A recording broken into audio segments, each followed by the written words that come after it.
Olá, meus queridos irmãos, minhas queridas irmãs, uma grande alegria iniciarmos mais uma vez o nosso programa Testemunho de Fé. Aqui é o Padre Paulo Ricardo e quero convidar você nos próximos minutos refletirmos a respeito da Palavra de Deus que a Igreja nos propõe nesse domingo, que será o 21º domingo do tempo comum. A Igreja, nesse domingo, lê o final do capítulo 6º do Evangelho de São João, aquele grande e famoso discurso de Jesus a respeito do pão da vida. Não sei se você se recorda que alguns domingos atrás nós já estávamos falando deste discurso do pão da vida e interrompemos no domingo passado por causa da festa transferida, da solenidade da Assunção de Nossa Senhora. E por isso perdemos um pouco a continuidade. Só para a gente não perder o fio da meada, vamos recordar qual teria sido o evangelho do domingo passado. No domingo passado, sempre capítulo 6 de São João, Jesus, que já havia dito para os seus discípulos que ele era o pão vivo descido do céu, começa a falar mais explicitamente da Eucaristia. Ou seja, Jesus estava dizendo que ele é o pão descido do céu. Ele é o pão descido do céu em todas as circunstâncias. Quando eu ouço a palavra de Deus, quando eu me encontro com ele, etc., existe sempre um alimento espiritual. Jesus realmente nos dá uma vida nova, é a vida eterna, é a vida de Deus. E entrar em contato com Jesus alimenta não a nossa vida biológica, mas a vida divina. Muito bem, e é por isso que Jesus é o pão vivo descido do céu. Agora, os discípulos e as pessoas que estavam ali ouvindo começaram a ficar intrigados. O que isso quer dizer? Bom, não é possível que Jesus esteja falando isso literalmente. Não dá. Não dá. Eles começaram a se perguntar como é que ele pode dar a sua carne a comer. E Jesus, que estava falando de forma geral dele como pão vivo descido do céu, começa a falar de forma específica da Eucaristia. E ele diz que a minha carne é verdadeira comida e o meu sangue é verdadeira bebida. Quem come minha carne e bebe meu sangue permanece em mim e eu nele. Então vejam só, quem come este pão viverá para sempre. Jesus então começa a falar claramente da Eucaristia. E é então, neste contexto de Jesus falar, minha carne é a verdadeira comida, o meu sangue é a verdadeira bebida, que as pessoas então se escandalizam, e é neste contexto que nós podemos compreender o Evangelho deste 21º domingo do tempo comum, que é o Evangelho de São João, capítulo 6, versículos de 60 a 69. Os discípulos que escutaram, minha carne é verdadeira comida, meu sangue é verdadeira bebida, ficaram escandalizados e começaram a dizer, essa palavra é dura, como quem consegue escutá-la? E então as pessoas começaram a se afastar de Jesus. Vejam, nós estamos aqui 1 ano antes da paixão de Cristo. No início do Evangelho, no início desse capítulo 6 do Evangelho de São João nos advertiu que nós estávamos perto da Páscoa. A Páscoa seguinte vai ser a Páscoa na qual Jesus vai morrer na cruz. 1 ano antes, Jesus fala da Eucaristia. E 1 ano antes, os discípulos começam a abandoná-lo. E Jesus, então, vendo que todo mundo estava deixando ele, pergunta a seus apóstolos, não é? Então, vocês também? Vós quereis ir embora? E aí São Pedro responde, a quem iremos, Senhor, tu tens palavras de vida eterna. Então, São Pedro ali professa a fé, mas nem todos. Se você continuar lendo depois do versículo 69, Jesus diz, pois é, eu escolhi vocês todos. E, no entanto, um de vocês, apóstolos, é um diabo. Estava falando de Judas, queria traí-lo. Quer dizer, 1 ano antes de trair Jesus, Judas já perdeu a fé. E perdeu a fé onde? perdeu a fé na Eucaristia. E aqui nós estamos diante de um drama que nós podemos já imediatamente aplicar para a igreja atual. Nós vemos muita gente disposta a seguir Jesus, mas a pedra de tropeço é a Eucaristia. Por quê? Por uma razão muito simples. Não há nenhuma forma de você crer verdadeiramente na presença de Jesus, a presença real de Jesus na Eucaristia, sem que você admita que na Igreja Católica existe um sacerdócio e que esse sacerdócio ordenado dos padres e dos bispos tem o poder de consagrar a Eucaristia. E aí nós vemos onde está o grande drama atual. As pessoas começam a deixar de ter fé no sacerdócio e a próxima consequência é deixar de crer na Eucaristia. Veja, seja por uma razão, seja por outra, seja porque as pessoas têm uma mentalidade meio democrática, o padre é igual a nós, é um homem como os outros, etc, etc. Essa mentalidade igualitária, seja por outras razões, seja porque viram escândalos de sacerdotes, problema de pedofilia, sei lá o que, etc. Crimes cometidos por sacerdotes, as pessoas terminam, sem notar, escorregando para a falta de fé no sacerdócio. E quando eu digo que as pessoas começam a perder a fé no sacerdócio, eu não estou falando só dos leigos, não. Eu estou falando, às vezes, os próprios padres e bispos começam a deixar de crer que eles são diferentes das outras pessoas. João Paulo II, quando fez uma viagem à África, durante uma ordenação sacerdotal, ele disse o seguinte: a primeira missão de um padre é crer no seu próprio mistério. Então aqui está o grande drama da Igreja Católica. As pessoas, facilmente, dentro ou fora da Igreja, começam a deixar de crer no sacerdócio por razões várias. E deixando de crer no sacerdócio, você fatalmente deixa de crer na Eucaristia. Veja, por exemplo, os protestantes. Não é? Desde Lutero, em 1517, quantas seitas e facções protestantes nós temos no mundo? Milhares e milhares. Milhares de denominações, igrejas, etc. Muito bem. Esses milhões e milhões de protestantes no mundo, não existe uma única igreja protestante que creia na Eucaristia. Por quê? Porque uma boa definição de protestantismo é a seguinte, em 2 palavras: cristianismo sem sacerdócio. Isso é o protestantismo.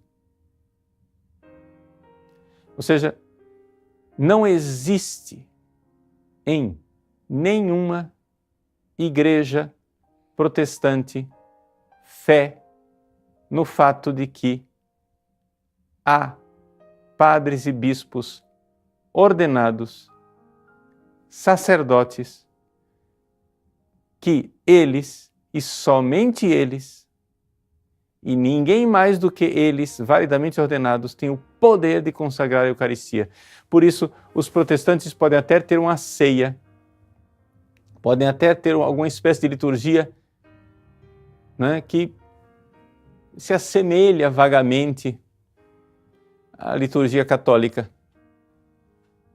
Mas nenhum protestante no planeta crê na Eucaristia. Por quê? Porque nenhum protestante do planeta crê no sacerdócio. O protestantismo é o cristianismo sem sacerdócio. Eles, sim, claro, Jesus é sacerdote para eles. Sim, claro, todos os batizados são sacerdotes, mas não é disso que eu estou falando. Estou falando de um sacerdócio ordenado, instituído, com um poder especial de consagrar a Eucaristia. Ora, se você não tem um sacerdócio, você não tem a Eucaristia. E se você for ver historicamente falando, é aqui que começou a briga de Lutero. Quando Lutero começou a ver os desmandos, os pecados e as fraquezas, não é, do clero, olhando inclusive para os pecados dele mesmo, ele começou a se escandalizar e então, né, ele começou a inventar um cristianismo sem sacerdócio. Esse cristianismo sem sacerdócio, ele era muito cômodo e oportuno para os príncipes, ou seja, para as autoridades civis da época de Lutero. Porque aí se viam livres das influências da Igreja Romana. Você veja historicamente, se você for estudar a vida de Lutero, um dos livros mais completos, eu acho que sem dúvida é o melhor livro a respeito de Lutero, é o livro escrito pelo um padre jesuíta chamado Padre Garcia Villoslada, publicado pela BAC, na Espanha. 2 volumes a respeito de Martinho Lutero, a vida dele. E você vê claramente que o protestantismo não teria ido para frente sem que Lutero tivesse o apoio dos príncipes. E você vê claramente que, na verdade, o que Lutero queria não era fundar uma nova igreja. Ele queria pegar toda a Igreja Católica, toda, tirar do poder do Papa, dos bispos e dos sacerdotes e entregá-la na mão dos príncipes, das autoridades civis. Então é evidente que a primeira coisa que você tem que fazer para desacreditar a hierarquia da Igreja Católica é dizer que ela não tem poder nenhum espiritual. Se você não tem poder espiritual, você não consagra o pão e o vinho. E aqui está, em breves pinceladas, a descrição da grande diferença, né, nesse campo da Eucaristia entre católico e protestante. O protestantismo é um cristianismo sem sacerdócio ordenado e, portanto, não há padres capazes de consagrar a Eucaristia com a presença real de Jesus. Quando você chega e diz que não há padres com esse poder e que, na verdade, quem celebra a Eucaristia são todos os batizados, então a Eucaristia torna-se um símbolo, uma recordação. Aquele pão e o vinho lá não é nada diferente, porque se qualquer batizado pode pegar aquele pão e aquele vinho e celebrar a ceia, o que é aquele pão e o vinho? É pão e vinho, acabou, nada mais. Mas nosso Senhor Jesus Cristo é bem descritivo no seu discurso do pão da vida e nós podemos ler isto no Evangelho de São João, nos versículos que precedem o Evangelho desse domingo. Ele diz e não dá para dizer que ele não diz. Evangelho de São João, capítulo 6, versículo 55. Minha carne é verdadeira comida e meu sangue é verdadeira bebida. Jesus é muito descritivo e claro nisso daqui. Ele não está dizendo que a minha carne simboliza, né? Nem que o meu corpo simboliza. Não, ele está dizendo que nós temos que comer da carne dele, nós temos que beber do sangue dele e, em seguida, ele diz que é o pão que desce do céu. Ele está falando da Eucaristia.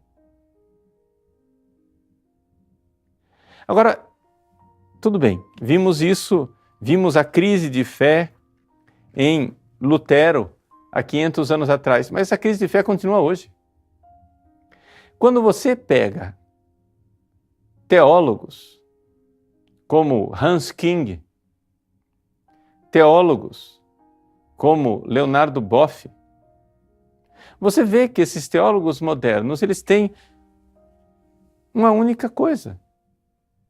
Eles estão lenta e gradualmente, e às vezes não tão lenta e não tão gradualmente assim, tirando o poder da hierarquia da igreja e entregando nas mãos da ONU, que são os príncipes do tempo moderno, dos tempos modernos.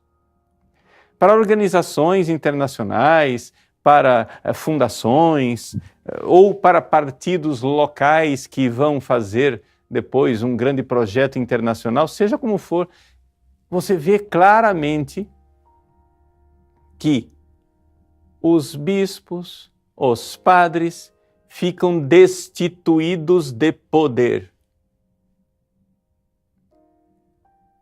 E se entrega o poder nas mãos da ONU, nas mãos dos príncipes dos tempos modernos.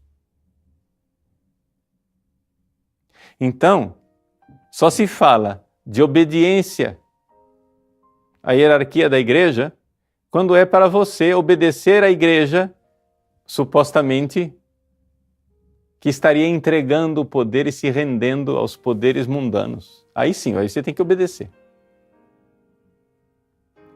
Se você ouvir algum padre como Hans King, se você ouvir algum padre como Leonardo Boff,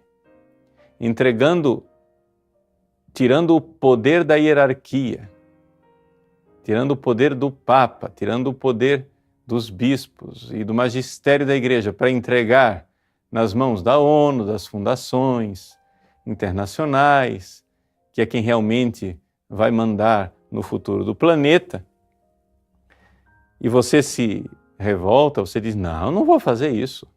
Eu vou continuar obedecendo ao magistério de sempre. Eu vou continuar seguindo aquilo que a igreja sempre ensinou. Ah, você não é obediente. Mas obediência a quê? Obediência a quê? Se nós formos ver na época de Lutero, como é que eles faziam? Um príncipe fechava acordo com Lutero de que o território dele seria protestante. Eles iam numa vila onde havia uma paróquia. Durante a semana, pegavam o padre, ou aprisionavam, ou davam uma surra nele, faziam alguma coisa para o padre sumir dali. Colocavam um pastor vestido de batina no lugar do padre. E as missas continuavam no mesmo horário, dizendo, olha, vocês podem vir, nós só estamos reformando a igreja continua a mesma, nós só estamos colocando um novo jeito de sermos igreja. E assim o povo era ludibriado a entrar na transformação protestante, sem que minimamente eles tenham optado por entrar numa outra igreja. Eles achavam que era tudo a mesma igreja. Ora, hoje os métodos tornaram-se um pouquinho mais, digamos assim, sutis. Sutis no sentido de que não é necessário agora fazer tantas coisas como, por exemplo, aprisionar um padre ou dar uma surra nele e tirá-lo da igreja. Só é necessário que você consiga colocar no coração do próprio padre que ele é igual a todo mundo. E uma vez que você colocou isso no coração do padre, porque claro, né? O padre olha para si e ele vê, nossa, eu tenho fraquezas como todo mundo tem. Nossa, eu sou um pecador miserável como todo mundo é. Então, vai ver que é verdade mesmo, que eu não tenho nada de mais, nada de diferente. Eu só sou o coordenador da comunidade, eu só sou o animador da comunidade. Então, o padre já não crê. que ele tem o poder de consagrar a Eucaristia. E até não parece que ele deixou de crer que ele tem poder de consagrar a Eucaristia por uma heresia ou uma falta de fé. Não! Por humildade. Não é uma coisa muito humilde? Olha só, chega a dizer, não, eu sou igual a todo mundo. Não precisa vir beijar minha mão. Eu não vou ter uma vida diferente. Eu tenho que ter a vida de todo mundo. Então, o padre deixa de crer. A comunidade vai deixando de crer. Essa é a grande realidade. Quando o padre deixa de crer no seu próprio sacerdócio, a comunidade também vai deixando de crer no próprio sacerdócio dele e, portanto, o passo seguinte, inevitável, é deixar de crer na Eucaristia. Aquilo lá é uma partilha, né? Vamos partilhar o pão, é um serviço, é um lava-pés. Não é o sacrifício, não é o santo sacrifício da missa, porque se não há sacerdócio, não há sacrifício. E a fé na Eucaristia desaparece do planeta. Meus queridos irmãos, Jesus nos pergunta hoje, e vós? Também vos quereis ir embora? Essas palavras de Jesus são duras de ouvir. As palavras de que existe uma presença real na Eucaristia e que, portanto, nós temos que crer num sacerdócio verdadeiro de homens ordenados.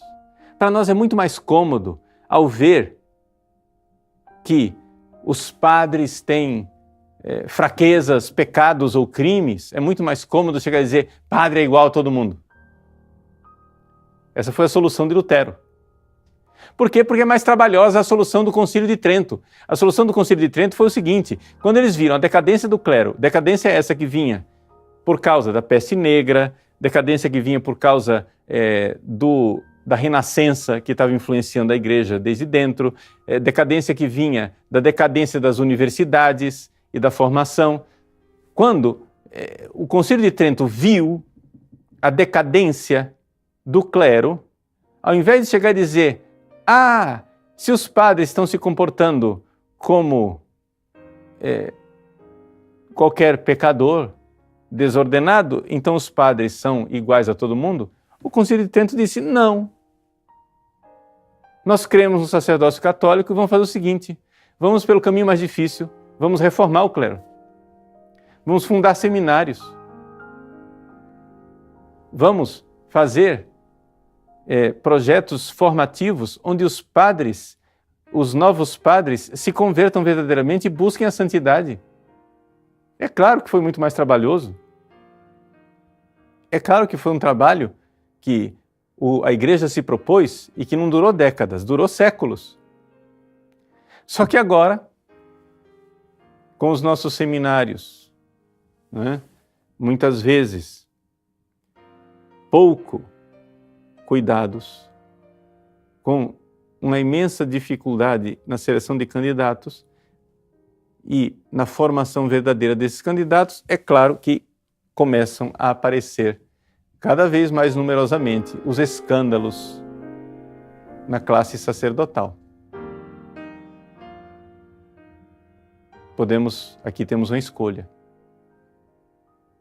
A escolha de Lutero, dizer, sacerdócio não existe. Bobagem. É um homem igual a todos. E, portanto, estamos jogando fora a nossa fé na Eucaristia, porque se não há sacerdócio, não há Eucaristia. E, portanto, fica totalmente sem sentido o discurso de Jesus a respeito do pão da vida. Nós estamos numa outra religião e não aquela que Jesus deixou. Ou então, vamos pelo caminho árduo e difícil, que é o caminho de que eu, padre, estou falando de mim, eu preciso reformar os meus costumes, preciso reformar a minha vida, buscar verdadeiramente a santidade, crer no mistério do meu sacerdócio, porque eu creio no mistério da Santíssima Eucaristia. Minha carne é verdadeira comida, meu sangue é verdadeira bebida. Rezemos generosamente, para que se mantenha a nossa fé na divina e santa Eucaristia. Que esse augustíssimo sacramento seja o centro da vida da Igreja. Ecclesia de Eucaristia. A Igreja nasce da Eucaristia. Mas para isso, precisamos entender que Jesus hoje olha também para os seus apóstolos, como olhou há 2000 anos atrás, e diz para os seus padres: vós também vos quereis ir embora? Rezemos pelos nossos sacerdotes. Deus abençoe você. Em nome do Pai, e do Filho, e do Espírito Santo. Amém.